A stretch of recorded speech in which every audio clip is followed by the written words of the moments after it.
आज हम पढ़ने वाले हैं नंबर्स, संख्याएं। नंबर्स में हमारा सबसे पहले टॉपिक आएगा क्लासिफिकेशन ऑफ नंबर्स। नंबर्स को हम दो भाग में डिवाइड करेंगे, that is real number and imaginary number. Real number को बोला जाता है वास्तविक संख्या और इमेजिनरी नंबर को बोला जाता है काल्पनिक संख्या। Real number and imaginary number. Real number के फिर आगे टू पार्ट है, एक को बोलते हैं डेसिमल और एक को बोला जाता है integer. Decimal like 0.5, 0.33 up to so on, या फिर 0.1, 2, 3, 4, 5 up to so on. Integer में हमारे पास आता है -∞ टू +∞, और इसके अंदर 0 भी इंक्लूड होती है। वहीं अगर इमेजिनरी बात की जाए तो इमेजिनरी नंबर्स में हमारे पास होता है आयोटा, जिसको हम डिनोट करते हैं आई से, और आयोटा की वैल्यू होती है हमारे पास √-1 और आयोटा स्क्वायर होता है -1। आयोटा के अंदर नेगेटिव एग्जिस्ट नहीं कर सकता, इसीलिए हम इनको बोलते हैं अंडर रूट के अंदर नेगेटिव नहीं हो सकता, इसके लिए हम इनको क्या बोलते हैं, इमेजिनरी नंबर। इसके अलावा हमारे पास एक नंबर और होता है जिसको बोला जाता है कॉम्प्लेक्स नंबर। कॉम्प्लेक्स नंबर कैसे बनता है? जब हम रियल नंबर और इमेजिनरी नंबर को मिला दे के कोई नंबर बनता है तो उसको हम बोलते हैं कॉम्प्लेक्स नंबर। इसके बाद हमारे डेसिमल के भी 2 टाइप्स हैं, एक है terminating and the other is non terminating.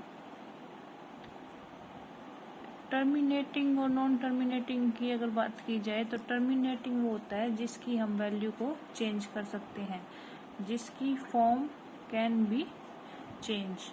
और वहीं अगर नॉन टर्मिनेटिंग की बात की जाए तो इसकी फॉर्म को हम कभी भी चेंज नहीं कर सकते, फॉर्म कांट चेंज। एग्जाम्पल के थ्रू समझेंगे, जैसे 0.5, तो 0.5 को मैंने क्या लिख दिया, अगर इसका पॉइंट हटाएंगे तो 5/10 डेट इज 1/2, इसकी फॉर्म चेंज हो गई। वहीं अगर इसकी बात की जाए 0.1, 2, 3, 4, 5, 6 अप टू सो ऑन, तो हम इसकी फॉर्म चेंज नहीं कर सकते। इसलिए नॉन टर्मिनेटिंग जिसकी फॉर्म चेंज नहीं कर सकते, टर्मिनेटिंग जिसकी फॉर्म चेंज कर सकते हैं। टर्मिनेटिंग को हम रिपीटिंग और रिकरिंग भी बोल सकते हैं, रिपीटिंग और रिकरिंग। क्यों? क्योंकि 5 के आगे हम जितनी चाहे उतनी 0 लगा सकते हैं, डेट इज ये रिपीटिंग है और रिकरिंग है। नॉन टर्मिनेटिंग के भी हमारे पास 2 पार्ट हैं, जैसे कि एक तो है जो पॉइंट के बाद कंटिन्यू रिपीट होता रहता है, और एक है जो पॉइंट के बाद रिपीट नहीं होता है, यानी कि अलग अलग digit up to so on चलते रहते हैं। इसको भी बोलेंगे रिपीटिंग और रिकरिंग, और इसको बोलेंगे नॉन रिपीटिंग नॉन अकरिंग। तो यहाँ से हमारे पास 3 पार्ट हो गए, क्या हो गए, terminating and repeating, non terminating and repeating, या फिर नॉन टर्मिनेटिंग और नॉन रिपीटिंग। जो टर्मिनेटिंग और नॉन टर्मिनेटिंग है यानी कि रिपीटिंग है, जो उसको हम p/q की फॉर्म में लिख सकते हैं, डेट इज रेशनल नंबर।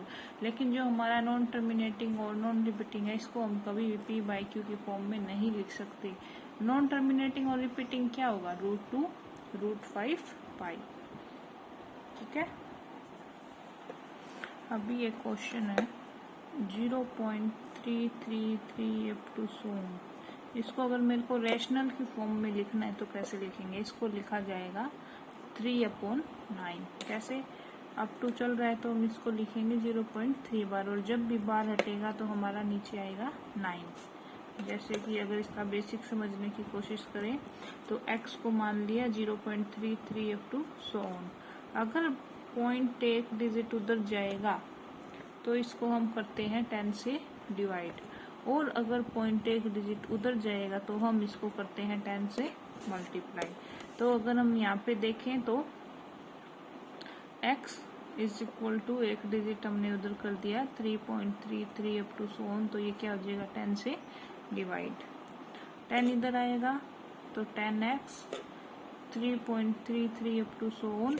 इसको क्या लिख सकते हैं, इसको लिख सकते हैं 3 plus 0.333 up to so on.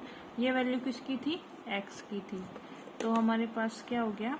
10x is equal to 3 plus x.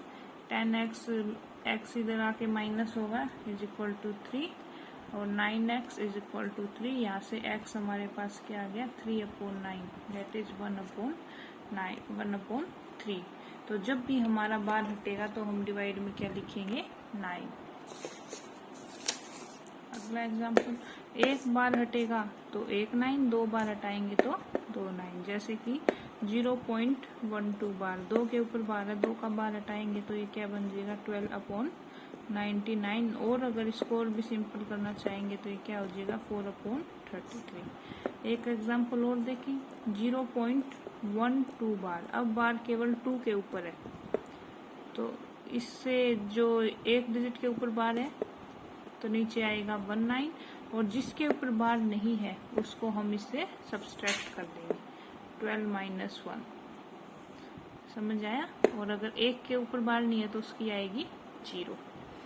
क्या कहा? अगर एक के ऊपर बार है तो नीचे 1 9, जिसके ऊपर बार नहीं है उसको कर देना है माइनस, और जितने डिजिट को माइनस कर रहे हैं उसकी तो उतनी ही नीचे आएंगी हमारे पास 0। तो ये हमारे पास क्या हो गया? 11/90। एक एग्जाम्पल और देखते हैं, 0.123 बार। इसके अंदर कितनी बातें हैं? जितने पॉइंट पे बार उतने ही आएंगे 9, जितने पॉइंट पे बार नहीं है उसको हम क्या कर देंगे? माइनस, और जितने पॉइंट पे बार नहीं है उसके नाम की क्या लगाएंगे हम? 0। जैसे कि इसमें देखा जाए तो क्या है ये?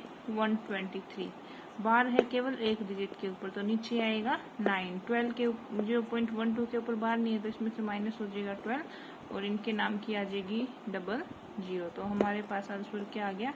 111/900। इसी के साथ चलते हैं नेक्स्ट कॉन्सेप्ट पे। नेक्स्ट कॉन्सेप्ट क्या बोलता है कि हमारा जब भी हम रेशनल नंबर में इरेशनल नंबर को जोड़ेंगे तो जो हमारे पास रिजल्ट होगा वो हमेशा इरेशनल नंबर ही आएगा। वही अगर बात की जाए रेशनल नंबर को अगर हम मल्टीप्लाई करेंगे इरेशनल नंबर से तो भी हमारे पास जो आंसर आएगा वो आएगा इरेशनल नंबर। अगर इसका एग्जांपल देखें तो √12 है, इसको क्या लिख सकते हैं? √4 × 3, 4 से बाहर आएगा 2√3। तो ये हमारे पास क्या रह गया? Irrational number. जितना भी इंटीजर है, ऑल इंटीजर्स, वे क्या होंगे? Rational number. जितने भी हमारे पास इंटीजर्स हैं वे सब क्या होंगे? All integers are rational number. 0 भी एक रैशनल नंबर है। क्यों? क्योंकि 0/1, 0/2 हम जो चाहे वो लिख सकते हैं। अब बात करते हैं इंटीजर। इंटीजर हमारे पास होते हैं दो तरह के, एक होते हैं पॉजिटिव इंटीजर और एक होते हैं नेगेटिव इंटीजर।